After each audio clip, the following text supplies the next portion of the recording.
Hello friends, welcome to my channel. ನಾನು ಮಮತಾ. ಸ್ನೇಹಿತರೆ, ಇವತ್ತಿನ ಈ ವಿಡಿಯೋದಲ್ಲಿ ಅಡುಗೆ ಮಾಡಬೇಕಾದ್ರೆ ಪಾತ್ರೆ ಸೀದೋಗಿರುತ್ತೆ. ಅದನ್ನು ಉಜ್ಜಿ ನಾವು ಅದನ್ನು ಕ್ಲೀನ್ ಮಾಡೋದಕ್ಕೆ ತುಂಬ ಕಷ್ಟಪಡ್ತಿರ್ತೀವಿ ಅಲ್ವಾ. ಅದಕ್ಕೆ ನಾನು ಇವತ್ತೊಂದು ತುಂಬಾ ಸಿಂಪಲ್ ಆಗಿರೋ ಒಂದು ಟಿಪ್ಪನ್ನು ಕೊಡ್ತಾ ಇದ್ದೀನಿ. ಇದನ್ನು ಫಾಲೋ ಮಾಡಿದ್ರೆ ಜಸ್ಟ್ ಒಂದೇ ಒಂದು ನಿಮಿಷದಲ್ಲಿ ಎಷ್ಟೇ ಸೀದೋಗಿರೋ, ಎಷ್ಟೇ ಕಪ್ಪಗಾಗಿರೋ ಪಾತ್ರೆನೂ ಕೂಡ ಪಳ ಪಳ ಅಂತ ಹೊಳೆಯೋ ರೀತಿ ಮಾಡ್ಬೋದು. ಸ್ನೇಹಿತರೆ, ಏನು ಅಂತ ತಿಳ್ಕೊಬೇಕಂದ್ರೆ ನೀವು ನನ್ನ ವಿಡಿಯೋನ ಸ್ಕಿಪ್ ಮಾಡದೆ ಕೊನೆವರೆಗೂ ನೋಡಬೇಕು. ನನ್ನ ಚಾನಲ್ನ ಸಬ್ಸ್ಕ್ರೈಬ್ ಮಾಡ್ಕೋಬೇಕು ಸ್ನೇಹಿತರೆ. ಮತ್ತೆ ಈ ವಿಡಿಯೋ ನಿಮಗೆ ಇಷ್ಟ ಆದರೆ, ಇದು ಯೂಸ್ ಆಗುತ್ತೆ ಅಂತ ಅನ್ಸಿದ್ರೆ ಲೈಕ್ ಮಾಡಬೇಕು. ನಿಮ್ಮ ಅಭಿಪ್ರಾಯವನ್ನ ಕಮೆಂಟ್ ಮಾಡಿ ತಿಳಿಸ್ಬೇಕು ಸ್ನೇಹಿತರೆ. ಅಡುಗೆ ಮಾಡಬೇಕಾದ್ರೆ ಪಾತ್ರೆ ಸೀದೋಗುತ್ತೆ. ಕೆಲವೊಂದ್ಸಲ ಹಾಲು ಕಾಯಿಸ್ಬೇಕಾದ್ರೆ ಅಥವಾ ಕುಕ್ಕರಲ್ಲಿ ಏನಾದರೂ ಮಾಡಿ ಯಾವುದಾದ್ರೂ ಪಾತ್ರೆ ಸೀದೋಗ್ಬಿಟ್ರೆ, ಕಪ್ಪಗಾಗ್ಬಿಟ್ರೆ ಅದನ್ನ ಈ ಒಂದು ನಾನಿವತ್ತು ತಿಳಿಸುವಂಥ ಒಂದು ಟ್ರಿಕ್ ಮೂಲಕ ನೀವು ಅದನ್ನು ವಾಶ್ ಮಾಡಿ ಸ್ನೇಹಿತರೆ. ಒಂದೇ ನಿಮಿಷದಲ್ಲಿ ಫುಲ್ಲು ಕ್ಲೀನ್ ಆಗಿಬಿಡುತ್ತೆ. ಇದಕ್ಕೆ ನಾನು ಏನು ಯೂಸ್ ಮಾಡ್ತಿದ್ದೀನಿ ಗೊತ್ತಾ? ನಮ್ಮ ಅಡುಗೆ ಮನೆಯಲ್ಲಿ ಇರುವಂಥ ಅಡಿಗೆ ಸೋಡಾನ ಯೂಸ್ ಮಾಡ್ತಾ ಇದ್ದೀನಿ. ಹೌದು, ಕೇವಲ ಅರ್ಧ ಟೇಬಲ್ ಸ್ಪೂನ್ ಅಷ್ಟು ಅಡಿಗೆ ಸೋಡಾನ ಹಾಕ್ಕೊಂಡು ನೀವು ಈ ರೀತಿ ಒಂದು ಸ್ಕ್ರಬ್ಬರ್ನ ತೊಗೊಂಡು ಈ ರೀತಿ ಜಸ್ಟ್ ಈಗ ಸಿಂಪಲಾಗಿ ಸ್ಕ್ರಬ್ ಮಾಡಿ ಅಷ್ಟೇ.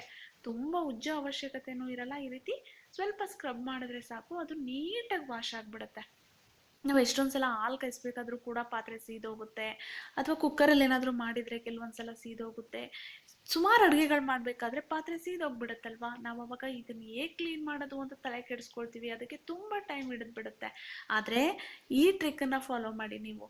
ಈ ಥರ ಪಾತ್ರೆ ಕಪ್ಪಾಗಿದ್ದು ಅದು ಕ್ಲೀನ್ ಆಗ್ತಿಲ್ಲ ಅಂದರೆ ಒಂದು ಅರ್ಧ ಟೇಬಲ್ ಸ್ಪೂನಷ್ಟು ಸೋಡಾನ ತೊಗೊಂಡು ಈ ರೀತಿ ವಾಶ್ ಮಾಡಿ ಜಸ್ಟ್ 1 ನಿಮಿಷನೂ ಬೇಕಾಗಿಲ್ಲ ಸ್ನೇಹಿತರೆ, ಅಷ್ಟು ಬೇಗ ಕ್ಲೀನ್ ಆಗಿಬಿಡುತ್ತೆ. ಇದು ನೋಡಿ ಎಷ್ಟು ಬೇಗ ಕ್ಲೀನ್ ಆಯಿತು ಅಂತ. ತುಂಬಾ ಸಿಂಪಲ್ ಆಗಿರೋ ಟ್ರಿಕ್, ಬೇರೆ ಏನನ್ನು ಯೂಸ್ ಮಾಡೋ ಅವಶ್ಯಕತೆ ಇಲ್ಲ. ನೀವು ಜಸ್ಟ್ ಮನೆಯಲ್ಲಿರೋ ಅಡಿಗೆ ಸೋಡಾನ ಯೂಸ್ ಮಾಡಿದ್ರೆ ಸಾಕು ಸ್ನೇಹಿತರೆ.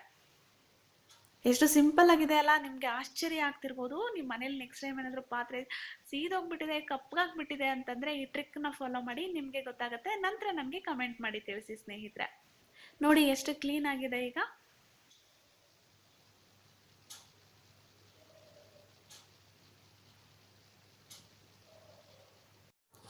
ಅಬ್ಬಾ, ಅನಿಸ್ತಿರ್ಬೋದಲ್ಲ ನಿಮಗೆ ಎಷ್ಟು ಸುಲಭವಾಗಿದೆ ಇದು ಅಂತ. ನಿಜವಾಗ್ಲೂ ಇದು ವರ್ಕ್ ಆಗುತ್ತಾ ಅಂತ ಯೋಚನೆ ಮಾಡ್ತಾ ಇದ್ರೆ ತಲೆನೇ ಕೆಡ್ಸ್ಕೊಬೇಡಿ. ನೆಕ್ಸ್ಟ್ ಟೈಮ್ ನಿಮ್ಮ ಮನೇಲಿ ಏನಾದರೂ ಪಾತ್ರೆ ಈ ರೀತಿ ಸೀದೋಗ್ಬಿಟ್ರೆ ಈ ಒಂದು ಟ್ರಿಕ್ನ ಫಾಲೋ ಮಾಡಿ, ನಿಮಗೆ ಆಶ್ಚರ್ಯ ಆಗುತ್ತೆ. ಮತ್ತೆ ನನ್ನ ವಿಡಿಯೋಗೆ ಬಂದು ಕಮೆಂಟ್ ಮಾಡಿ ತಿಳಿಸಿ ಇದು ಎಷ್ಟು ಚೆನ್ನಾಗಿ ವರ್ಕ್ ಆಯಿತು ಅಂತ ನಿಮಗೆ ಅರ್ಥ ಆಗುತ್ತೆ ಸ್ನೇಹಿತರೆ.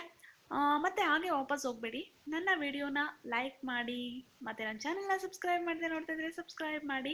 ನಿಮ್ಮ ಫ್ರೆಂಡ್ಸ್ ಆ್ಯಂಡ್ ಫ್ಯಾಮಿಲೀಸ್ ಇಲ್ಲಿ ಯಾರ್ಯಾರು ಲೇಡೀಸ್ ಇದ್ದಾರೋ ಅವ್ರಿಗೆಲ್ಲ ಈ ವಿಡಿಯೋನ ಶೇರ್ ಮಾಡಿ ಸ್ನೇಹಿತರೆ. ಅವ್ರಿಗೂ ಕೂಡ ಯೂಸ್ ಆಗುತ್ತೆ ಅಲ್ವಾ. ಮತ್ತೆ ಒಂದು ಒಳ್ಳೆ ವಿಡಿಯೋ ಜೊತೆ ಮತ್ತೆ ಭೇಟಿಯಾಗೋಣ ಸ್ನೇಹಿತರೆ. ಧನ್ಯವಾದಗಳು.